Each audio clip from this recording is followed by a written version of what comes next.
into data structures and algorithms, we are going to learn today some basic terminology regarding data structures and the notations that we would be following in the rest of this course. We'll begin with just some very simple definitions. An algorithm, which is an outline of the steps that a program has to take, right, or any computational procedure has to take. A program, on the other hand, is an implementation of an algorithm. It could be in any programming language. A data structure is the way we need to organize the data so that it can be used effectively by the program. Yeah. So, you all are familiar with certain data structures, an array or a list, for instance. So, this course is about, you will be seeing a lot more data structures in this course, and you will see how to use them in various algorithms. So, we will take a particular problem, try to solve that problem, and in the process develop data structures, the best way of organizing the data associated with that problem. Okay, so what is an algorithmic problem? An algorithmic problem is essentially that you have a certain specification of an input, as is given here, and you specify what the output should be like. And a specification of an input could be, well, here is one specification: a sorted non-decreasing sequence of natural numbers of non-zero finite length, right? That is an input. That is a completely specified input. I have given two examples here of inputs which meet this specification. I have not given any output specification yet here, right? Now, what is an instance? These are two instances of the input, right? This is the specification for the input, and you can have any possible instance. You can take any sequence of sorted non-decreasing numbers, and that would form an input instance. So, there are infinitely many input instances possible here. So, an algorithm is essentially describing the actions that one should take on the input instance to get an output as is desired, as is specified. And again, just as there can be infinitely many input instances, there can be infinitely many algorithms for solving a certain problem. Yeah, each one of you could do it in a slightly different way. So, that brings us to the notion of a good algorithm, right? If there are so many different algorithms for solving a certain problem, what is a good algorithm, right? So, a good algorithm for us is an efficient algorithm. Yeah, anything that is efficient is good. And what is efficient? Efficient is something which has small running time and takes less memory. These will be the two measures of efficiency that we will be working with, right? There could be other measures of efficiency, but these are the only two we would be considering in this course. And most of our time we would be spending with running time, really. Yeah, space, of course, we will also be analyzing the space, but most of the time would be spent in worrying about the running time of our algorithm. And we would be interested in the efficiency of algorithms as a function of the input size. So, clearly you can imagine that if I have a small input, right, and my algorithm running on that input will take, or my program running on that input will take less amount of time. If the input becomes 10 times larger, then the time taken by the program would also grow. Maybe it becomes 10 times, maybe it becomes 20 times, maybe it becomes 100 times, I do not know, right. So, it is this behavior of the increase in the running time with the increase in the size of the input that would also be of interest to us. Okay. So, we will come to all of these in a short while as we go through these slides. Okay. Now, how does one measure running time, right? So, I said efficiency, running time, very important for us. So, how does one measure the running time of an algorithm? So, one way would be to what I have put down here as an experimental study. You have a certain algorithm, you implement that algorithm, which means you write a program in a certain programming language.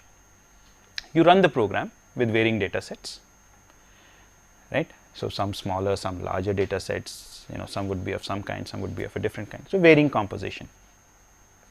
And then you clock the time that the program takes, right? And clock does not mean that you sit down with a stopwatch. You would perhaps just use a system utility like, let us say, system current time mls to clock the time that the program takes.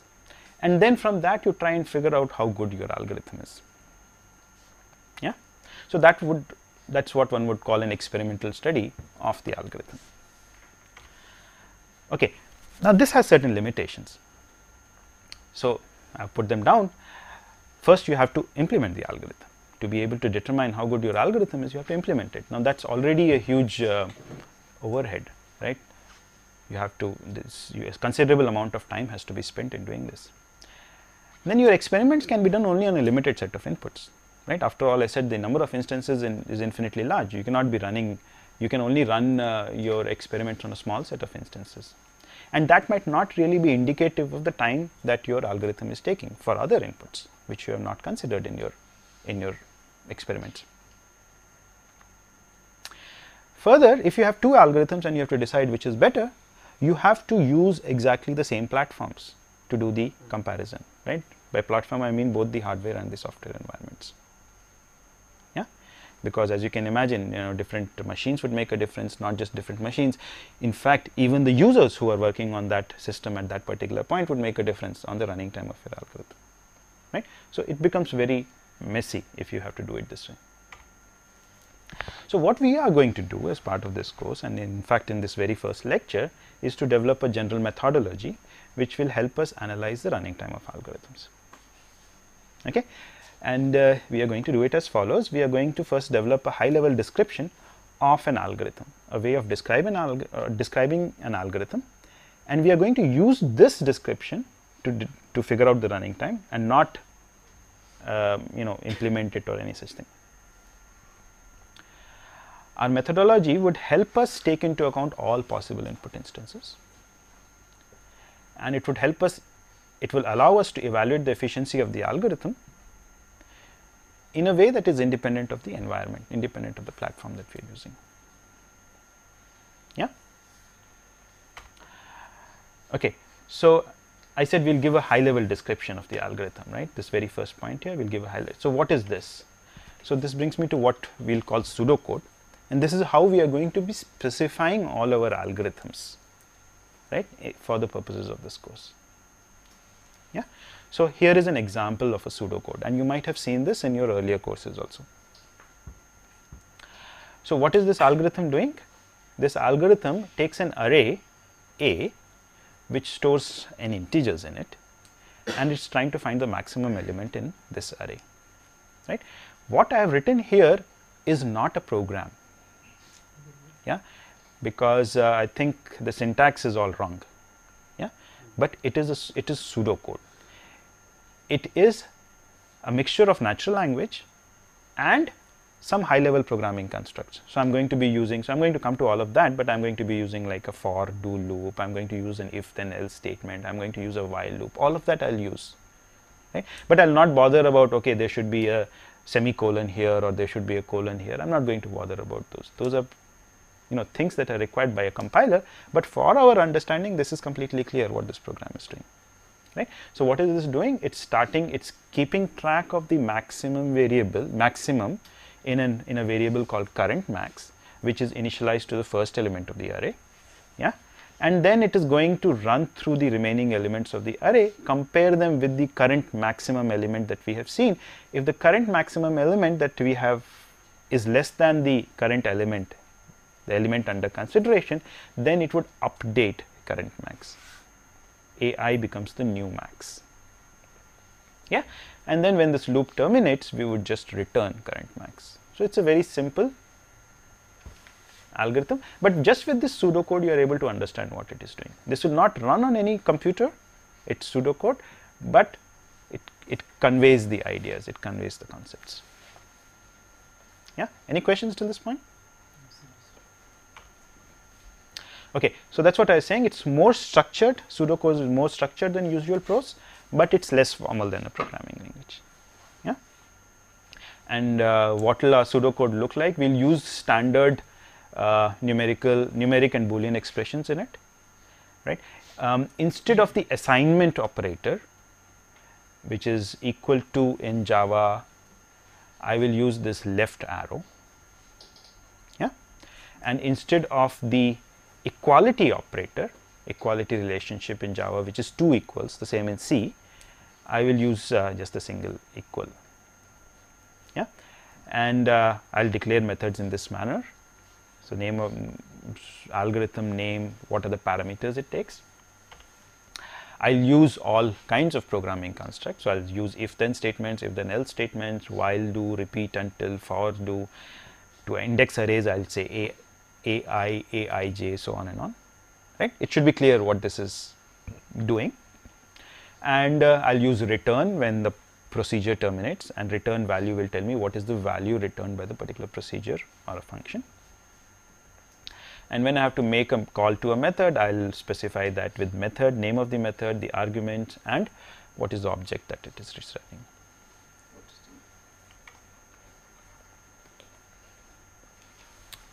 Any questions to this point? So what was the object? This is specifying the type of the value returned by the particular method. Yeah, you'll see more of this when we come across more pseudocode. Okay, so how do we analyze algorithms? So we identify what are primitive operations in our pseudocode, right? So what is a primitive operation? It's a low level operation. Examples: data movement. I do an assignment from one to another. I do a control statement, which is a branch if then else, a subroutine call, a return, or I do arithmetic operations or logical operations. These are all, we'll call them primitive operations. And in my pseudocode, I just inspect the pseudocode and count the number of primitive operations that are executed by the algorithm. Yeah. Okay, so we need to take an example now. I'll take an example of sorting. You all know what sorting is. Yeah, the input is some sequence of numbers. Output is a permutation of the sequence, which is in non-decreasing order. Okay? So if this were my input, this should be my output.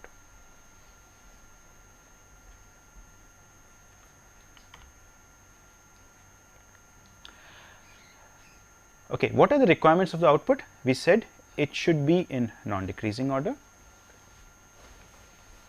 and it should be a permutation of the input. Any set of numbers which are in non-decreasing order doesn't make an output, right? Your algorithm should sort the numbers that were given to it, not just produce a sequence of numbers in increasing order. Okay, clearly the running time will depend upon kitne numbers hai, how many elements are there, and quite often it depends upon how sorted these numbers were. If they were already almost sorted, then perhaps your algorithm is not going to take a long time. Of course, it also depends upon what particular algorithm you are using, right? So the running time would depend upon all of these factors. Okay, and the first sorting technique we are going to use is one that you have used very often, right? Let's say when you're playing a game of cards. Okay, so what is the strategy you follow when you are picking up set of cards that have been dealt out to you, right? So you like to keep them in a sorted order in your hand. So you start with your empty hand, you pick up the first card, then you take the next card and you insert it at the appropriate place. So you suppose you have some 5 cards in your hand already, right? Let's say 2, 7, 9, Jack and Queen. Then I get an 8. So I'm going to put it between 7 and 9. That's the right place it has to be in. Yeah. So I am inserting it at the appropriate place, and that's why this technique is called insertion sort. And I keep doing this till I have picked up all the cards and inserted them appropriately in the hand that I have. Okay, great. So what's the idea? So this is the pseudocode for insertion sort, and we'll just run through this so that you all understand. I give you as input an array of integers, let's say A contains the input. The output is a permutation of the original numbers such that it is sorted. So my output is also going to be in the same array. This is the input output specification. Okay, I'm going to have 2 variables or two indices I and j. Yeah. Okay. The array is going to be sorted from A1 through AI at any point in time. It's going to be, sorry, A1 through AJ minus 1 is going to be sorted. J, the jth location, is the element which I have to insert appropriately at the right place. Yeah. So clearly j then has to vary from 2 to n. Is that right? So j has to vary from 2 to n. So I am going to look at the jth element. I put that in key, and now this is what I have to do. I have to insert aj, or I have to insert the key into the sorted sequence, which is A1 through AJ minus 1.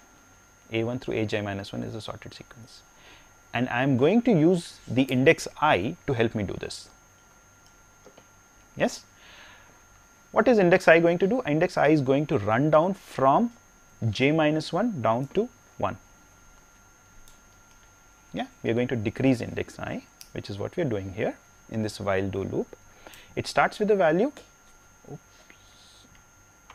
it starts with the value j minus 1. And what am I going to do? Let's see, what am I going to do here? I have to insert 7. I am going to move this 9 to this location. Yeah. Why? Because 9 is more than 7. So 9 is more than 7, I move it here. Then I compare 7 with 8. 8 is still more than 7, so I'll move it right. Then I compare 7 with 6. 6 is smaller than 7. So now I have found the right place for 7, and I would put 7 in here. That's exactly what is happening in here. I run through this loop till I find an element which is less than key. Key is the element I am trying to insert. So this loop will continue while the element I am considering is more than key. This loop will terminate when I see an element which is less than key, or the loop will terminate when I reach I equals 0. In which case, that means that I have moved everything to the right and I should insert the element at the very first place. And what am I doing here? I am just shifting the element one step to the right. Yeah. So note that I have to insert this at the right place. So I shift 9 right one step. Now this location becomes empty, so to say. Then I shift 8 one step. So this location now becomes empty, and now I can come and put 7 in here, which is what I do eventually. So I plus 1 would be the index where this location, which would be the empty location eventually, and I put in key there. Okay. So it's a very, you can all implement it. Maybe you would have implemented it in a slightly different way that would give you a different program, right? But the algorithm is essentially the same. You are going to find the right place for the element and insert it there.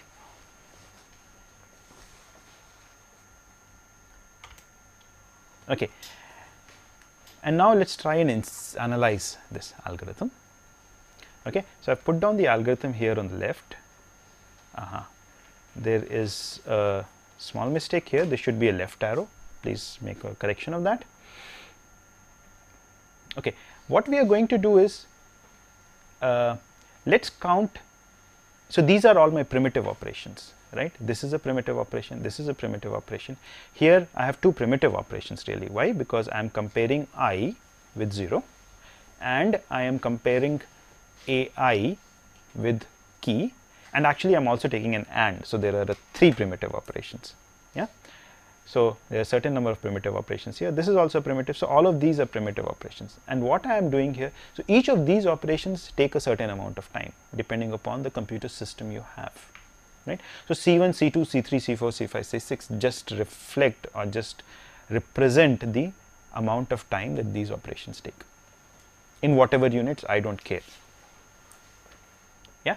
And here I am counting the number of times each of these operations is executed, is done in this entire program.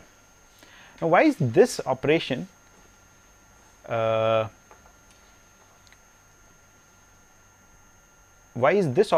done n times? It says n times. So I start by assigning j equals 2, then assign 3, 4, 5, 6, 7, I go all the way up to n, and then when I increment it maybe once and I check that, oh no, it's now more, so I have counted it as n times, right? So there might be small errors in n and n plus 1, that's not very important. So this is roughly n times that we have to do this operation. How about this operation? I'm going to do it exactly n minus 1 times, once for 2, once for 3, once for 4, up to n, right? So that's why I have that this operation is being done n minus 1 times, right? Let's forget this, this is just a comment statement. Again, this operation will be done exactly n minus 1 times, right? Now we have to look at how many times this particular, how many times do I come to this statement, right? Okay, T sub j reflects the number of times I have to shift an element to the right when I am inserting the jth card into my hand. Okay, so in the previous example, when I am inserting 7, I had to shift 2 elements, 8 and 9. Yeah, so T sub j is going to be counting that quantity. Okay, and that is the number of times I am going to reach this part of my while loop. Yeah, I am going to be checking this condition. So first I come to this condition, then maybe I come again to this condition, I come again over and over again to this condition. So I am going to, for one iteration of this for loop, or in the jth iteration of this for loop, I am going to reach this condition T sub j times. And so the total number of times I am saying this condition is the sum of T sub j as j goes from 2 to n. Okay, so every time I see this condition, I also come here, right? I'm going to be seeing this condition, I'm going to come to this statement one more time than I come here, because you know the last time I see this statement I would exit out of here. So that's why this is Tj minus 1, and similarly for that same reason this is Tj minus 1, j going from 2 to n. Okay, and this statement here is not part of this while loop. Okay, this is an assignment operation, please correct this. This is not part of the while loop, and so this statement is part of the for loop, and it is done exactly n minus 1 times as are the other statements, right? And so the total time that this procedure takes, if you knew what these constants were, can be computed in this manner. Of course, you do not know what T sub j is, right?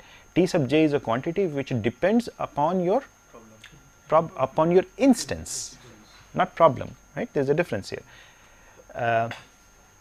Problem is one of sorting. The instance is the set of numbers, the sequence of numbers that is given to you. So T sub j depends upon the instance. And let's see what difference T sub j makes. So we can, so if the input was already sorted,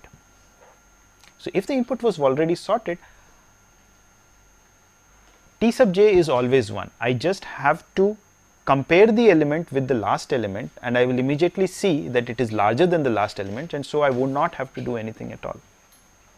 So T sub j is always a 1 if the input is already in increasing order. What happens when the input is in decreasing order? Yeah, if the input is in decreasing order, then the number that I am trying to insert is going to be smaller than all the numbers that I already have. Yeah, because the input is in decreasing order. The number I am trying to insert is smaller than the numbers that I already have sorted in my array. So what am I going to do? I am going to compare it with the first element, the second element, the third element, the fourth element, all the way up to the very first element. Right? So when I am trying to insert the jth element, I am actually going to end up comparing it with all the other j elements in the array. And so in that case, T sub j will be equal to j. And when T sub j equals j, note what this quantity becomes. It's summation j going from 2 to n. You all know it's of the kind n squared. Right? And in that case, the running time of this algorithm would be some constant times n squared plus some other constant times n minus some other constant. Right? The behavior of this running time is more like n squared. We come to this point later when we are talking of asymptotic analysis, but this is what I mean by f of n squared. It will behave more like n squared. Here, on the other hand, in the best case when Tj was 1, this sum here is just n or n minus 1. And in that case, the total time is n times some constant plus n minus 1 times some constant minus some constant, which is roughly n times some constant, right? Sorry. And so it's what we call a linear time algorithm. I come to these things again. On an average, okay, now on an average, what would you expect? In the best case, it is something like that you have to compare only against one element. In the worst case, you have to compare about JL with J elements. In the average case, you would expect that it would take, you would compare against half of those elements, right? So in an average case, if you were to take it as you're comparing against J by 2, even then this quantity, summation of J by 2, J going from 2 to n, what will this be? This will be roughly n squared by 4 now, yes? And so its behavior is again like n squared, and we come to these points in a minute. Okay, so this is what I mean by best, worst and average case. So I take a specific, I take the size of the input, suppose I am interested in sorting n numbers, and I look at all possible instances of these n numbers, yeah, infinitely many. So again, it's not clear how exactly one would do that. So what is worst case defined as? Worst case is defined as the maximum possible time that your algorithm would take for any instance of that size. So these are all instances of the same size, yes. The best case would be the smallest time that your algorithm would take, and the average would be the average of all of these infinitely many bars, yes.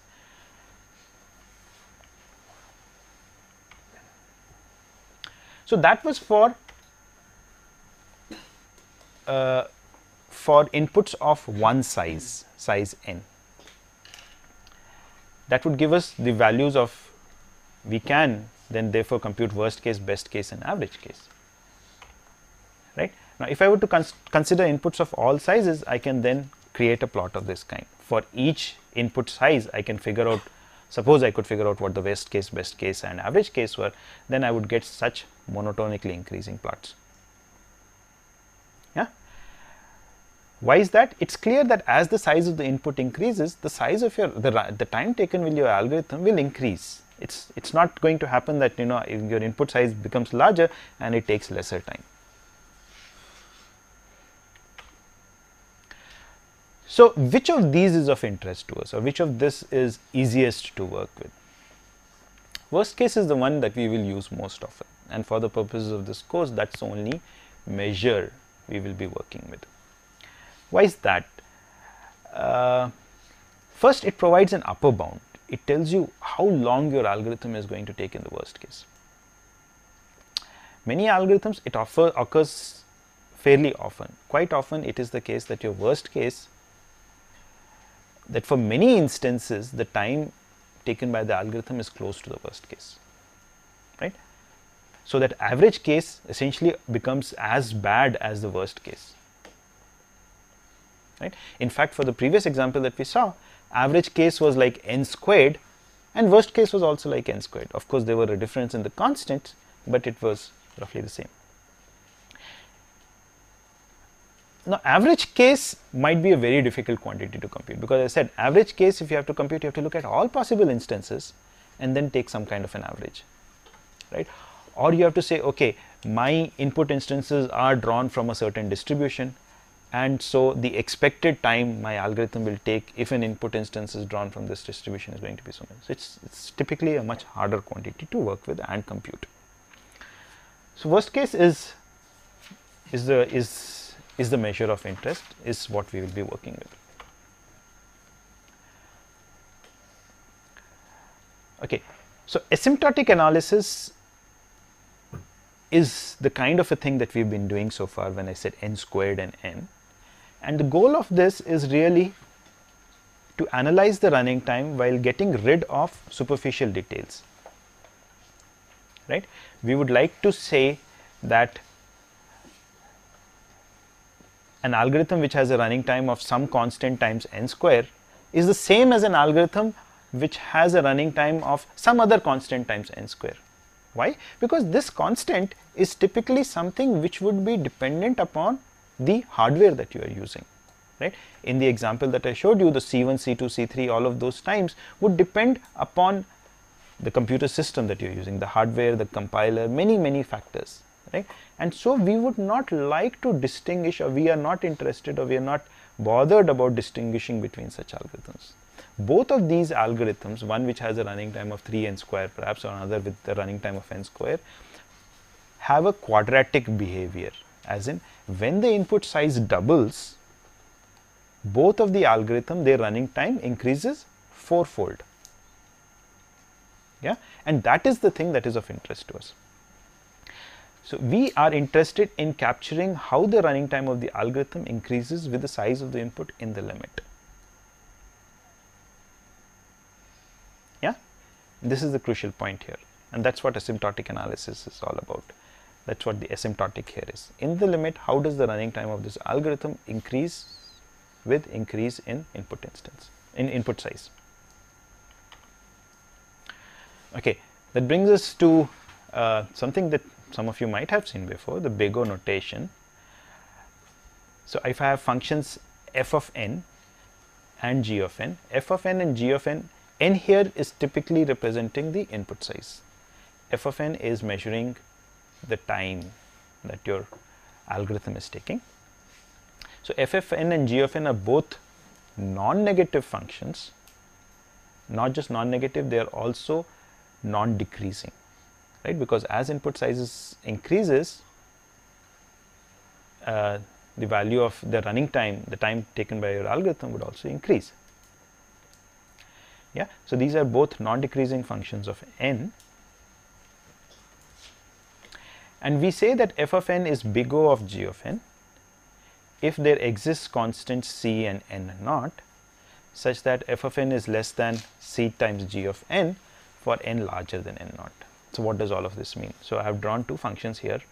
The function in red is f of n, and g of n is some other function. This function in green is some constant times g of n. Now as you can see, beyond this point n naught, c times g of n is always larger than f of n. So I have not, suppose this is the way it continues even beyond this point. Yeah. Then we would say that f of n is big O of g of n, or f of n is order g of n. Okay, so a few examples would clarify this, and we come to that. Okay, my function f of n here is 2n plus 6, okay, and g of n is n. Right? It is the case, so if you look at these two functions, 2n plus 6 is always larger than n. Yes, so which is why this function 2n plus 6 is always above n. Now you might be wondering why 2n plus 6 is a nonlinear function here. That's because the scale here is an exponential scale. Yeah, so it's 2 to the 0, 2 to the 1, 2 to the 2, and so on, and so on, and similarly on this axis. Yeah, so this is n, and this blue line here is 2n, and this is 4n. Okay. Now as you can see, beyond this point, f of n is less than 4 times n. So what are our constants c and n naught? The constant c is 4, and n naught would be this point of crossing, beyond which 4n becomes larger than 2n plus 6.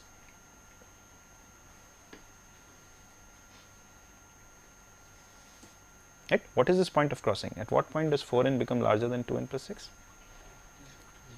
3. Right? So your n naught becomes 3 here.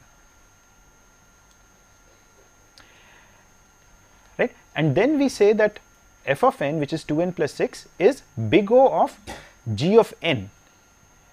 Not big O of 4n, but big O of n. Right? So f of n here is big O of n then. So 2n plus 6 is big O of n. Another example.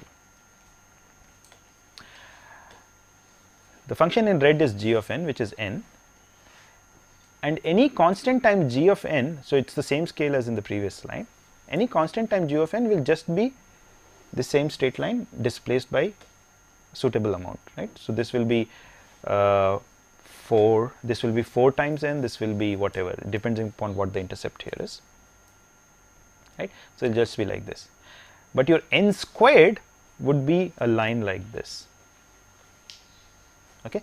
So there is no constant c such that n square is less than c of n. Can you find out a constant c such that n square is less than c n for n more than n naught? No. Any constant that you choose, I can pick a larger n. I can pick an n such that this is violated. And so it is not the case that n square is big O of n.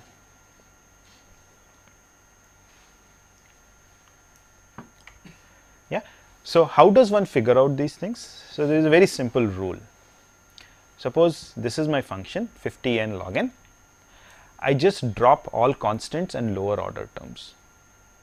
So forget the constant 50 here and I get n log n. So this is big O of n log n. This function 50n log n is big O of n log n. Yeah. 7n minus 3 is, I drop the constants and lower order terms, I get 7n minus 3 is big O of n. I have some complicated function like 8n square log n plus 5n square plus n. I just drop all lower order terms.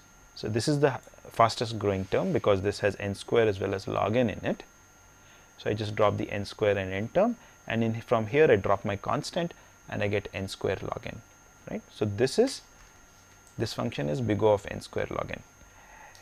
There is a constant c such that this quantity, this large sum here, is less than c times n square log n for n larger than some n naught. So in the limit, this quantity will be less than some constant times this quantity,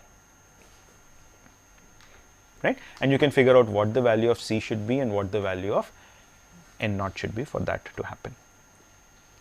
Okay. Now this is a common error. So this function 50n log n is also big O of n to the 5. Yes or no? Yes. Why?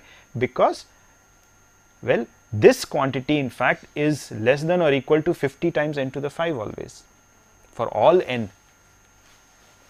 Yes, and that is just a constant. So this is big O of n to the 5. Right? But when we use the big O notation, we try and provide as strong a bound as possible. Right? So instead of saying while this statement is true, we will rather call this as big O of n log n. Right?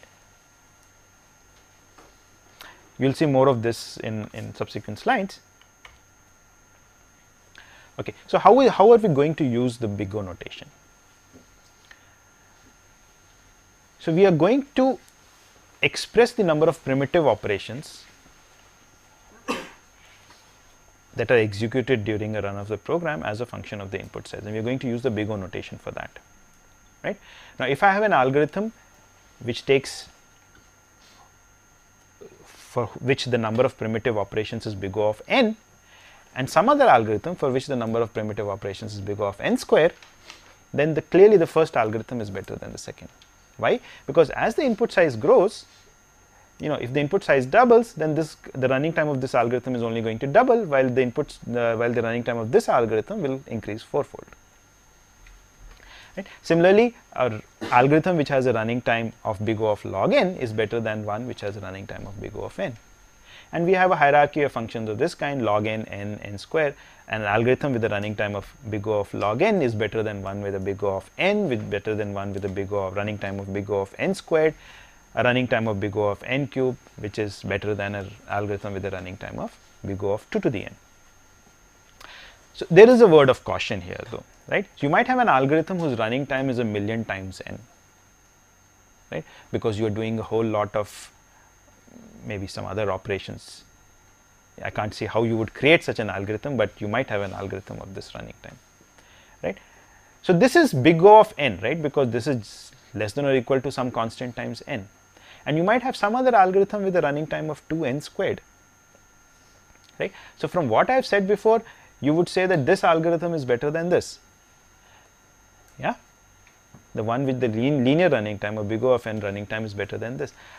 It is true, but in the limit, and the limit here is achieved very late when n is really large. For small instances, you know, this 2n square might actually take less time than your 1 million times n, right? So you have to be careful about the constants also. Okay, so we'll do some examples of asymptotic analysis. So I have a pseudocode written here, and what I'm doing here is I have an array of numbers, n numbers sitting in an array called x, and I have to output an array A in which each element, in which the element ai is the average of the numbers x0 through xi. Okay, this is what I have to do. Okay, so what is one way of doing it? So I compute, so I basically have a for loop in which I compute each element of the array A, right? So to compute A10, what should I do? I just have to sum up x0 through x10, which I am doing here, right? So what is this doing? To compute A10, so when I am computing A10, I is taking the value 10, and I am running the index j from 0 to 10. I am summing up the value of x, x0 plus x1 up to x10 in this accumulator A, and then I am eventually dividing the value of this accumulator with 11, right, because it's x0 through x10, and that gives me the number that I should have in A10. Yeah, and I'm going to repeat this for 11, 12, 13, 14, all the elements essentially of it to get. Is this a good algorithm? It's not a good algorithm? It is an algorithm, right? And let's compute what its running time would be like. Okay, this is one step. How many times is this step executed? It's executed I times. And what are the values that I takes? Initially, I takes a value 0, 1, 2, 3, all the way up to n minus 1. Right? And this entire thing is done n times. Right? So what does that give you? That gives you a total running time of roughly n square. This one step is getting executed n square times. And this is the dominant thing, right? Of course, this will, how many times is this step getting executed? This step is getting executed n times, and so is this step, which is getting executed n times. But this step is getting executed roughly n squared times, some constant times n squared times. And so running time of your algorithm is big O of n squared. Right? It's a very simple problem, but you can have a better solution here. Right? And perhaps all of you can see what the better solution should be. What's the better solution? We will have a variable s in which we would keep accumulating the xi's, right? So initially s is just 0, and then when I'm computing ai, I already have in s, before that point I already have in s x0 through xi minus 1, right, because I used that at the last step.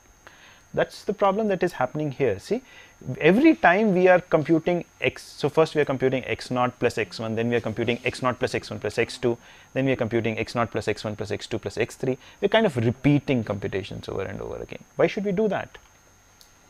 Right? We'll have just the single variable which will keep track of the prefixes, the sum of the prefixes so far. Right?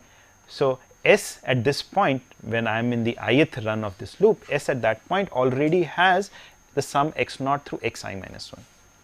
And then I sum xi in it, and to compute the ith element, I just need to divide this sum by I plus 1. Right? And I keep this accumulator around with me. Now, when I finish the ith run, ith iteration of this loop, I have in s x0 through xi, x0 through xi, the sum x0 through xi. Right? I can reuse it for the next step. So how much time does this take now? In each run of this loop, I am just doing 2 steps 2 primitive operations, right. So, that makes it order n time, right, because this loop is executed n times.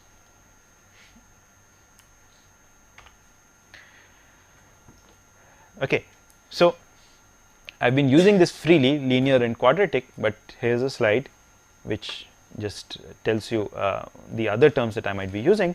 So, linear, if an algorithm has a running time, an asymptotic running time of order n, then we call it a linear algorithm. If it has an asymptotic running time which is n squared, we call it quadratic. Logarithmic if it is log n. Polynomial if it has n to the k for some constant k is a constant here. And an algorithm is called exponential if it has a running time of a to the n, where a is some number more than 1. Yeah. So, till now I have only introduced to you the big O notation. We also have the big omega notation and the big theta notation. The big omega notation provides a lower bound, right. A function f of n is omega of g of n. So, this is f of n, this is g of constant times g of n. If constant times g of n is always less than f of n, earlier this was more than f of n, less than f of n in the limit. So, beyond a certain n naught, right, as this picture illustrates. So, f of n is more than c times g of n beyond this point n naught. Okay. And in that case, we will say that f of n is omega of g of n. The theta notation, f of n is theta of g of n if there exists constant c1 and c2 such that f of n is sandwiched between c1 times g of n and c2 times g of n. That is, beyond a certain point, f of n lies between one constant times g of n and another constant times g of n. So, then we say that f of n is theta of g of n.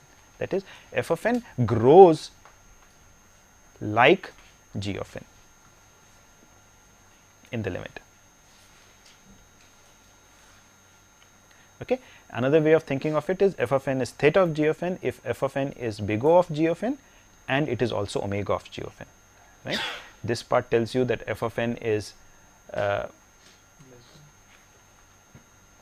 big O of g of n, and this part tells you that f of n is omega of g of n, right. And so, we have that f of n is theta of g of n. There are two more related asymptotic notations. One is called the little o notation and the other is called the little omega notation. They are the non-tight analogues of big O and they are the non-tight analogues of big O and big omega, and it is best to understand this through the analogy with real numbers. So, when I say that f of n is big O of g of n, I am really saying that the function f is in some sense less than or equal to g, right. That is in fact what we used in the definition. F of n is less than c times g of n. So, f is kind of, so the analogy with real numbers is when a number is less than or equal to another number. Omega is for greater than or equal to, theta is equal to. Of course, these are functions, well, these are real numbers. So, if these were real numbers, you can talk of equality, but you can't talk of equality of functions unless they are exactly equal. So, this is the corresponding notion for that. Little o now corresponds to strictly less, okay, and little omega corresponds to strictly more. So, we are not going to be using these. In fact, we will be spending most of our time with just big O. Okay. So, that is a part you should be very clear with. But what do they specifically mean that it is strictly? Okay. For that, I will just maybe look at the slide. So, the formal definition for little o is that for every constant c, there should exist some n naught such that f of n is less than c times g of n for n more than n naught. How is it different from big O? There it said there exists a c and an n naught such that this is true. Here we want to say for every c there should exist an n naught for which this is true. Okay. Great. So, This is just one slide that I put up to show what the difference between these functions is like. So suppose I have algorithms whose running times are like 400n, 20n log n, 2n square, n to the 4, and 2 to the n. Yeah, and here I list out what is the largest problem size you can solve in 1 second, 1 minute, and 1 hour. Okay, so the largest problem size you can solve is roughly 2500. Say, this is using some constant. So it's, let's say, 2500. If you had this as your running time, let's say so this is what the problem size would be like. Okay, why do you see that this is larger than this? Although this is a worse running time than this in Big O, because of the constants. Yeah, so you see the difference happening here. If it is 2n squared, then it's already only a problem of size 707 that you can solve. If it's 2 to the n, you can only solve a problem of size 19. And see how the behavior is as the time increases, right? An hour is 3600 seconds. And so you see a huge increase in the size of the problem you can solve if it were a linear time algorithm. Still a large increase when it's an n log n algorithm. Not so large an increase when it's an n square algorithm. And almost no increase when it's a 2 to the n algorithm. Right? If you have an algorithm which has a running time of something like 2 to the n, you cannot solve a problem of more than size 100. Cannot solve means it will take millions of years for you to do that. Right? So that is the behavior that bothers us. That's the behavior we are interested in this course. That's why asymptotic analysis is what we will be considering most often. Okay? So any questions till this point? So with that, we are going to stop this lecture. So today we have looked at asymptotic analysis and some initial notation and terminology that we will be following with this course. Okay.